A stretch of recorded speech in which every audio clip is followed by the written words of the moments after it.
আসলে আমি মনে করি সাকিবুল হাসানকে বিশ্বকাপের সুযোগ দেওয়া দরকার। তবর একটা টুর্নামেন্টে আমরা দেশসেরা অলরাউন্ডারকে আমরা সুযোগ দিচ্ছি না।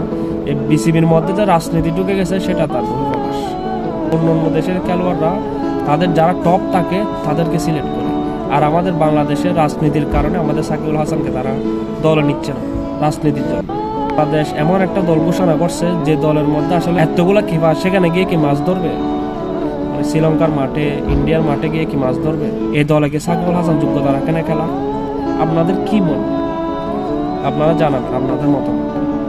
আমি মনে করি সাকিবুল হাসানকে আসলে দেশে দরকার। আপনারা রাজনীতির কারণে আজকে সাকিবুল হাসানকে খেলতে দিচ্ছে না। জিনিসটা কিন্তু একদিন না একদিন আপনাদেরকে ভোগ করতে হবে। আপনারা বর্তমানে বিসিবিতে যেভাবে রাজনীতি করতেছেন সেটা আসলে শুধু আমরা দেখতেছি, কিন্তু আমরা আওয়াজ করতে পারতেছি না। আমরা দেখতেছি কিন্তু প্রতিবাদ করতে পারতেছি না।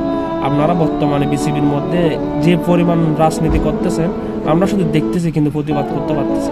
বিপিএল কোথায় থেকে আপনারা কোথায় নিয়ে গেছেন? বিপিএলের কোনো সারাগামা আছে?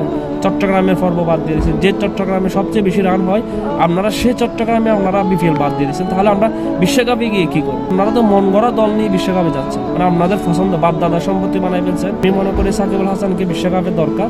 আপনাদের কি মনে হয় সেটা আপনারা জানান।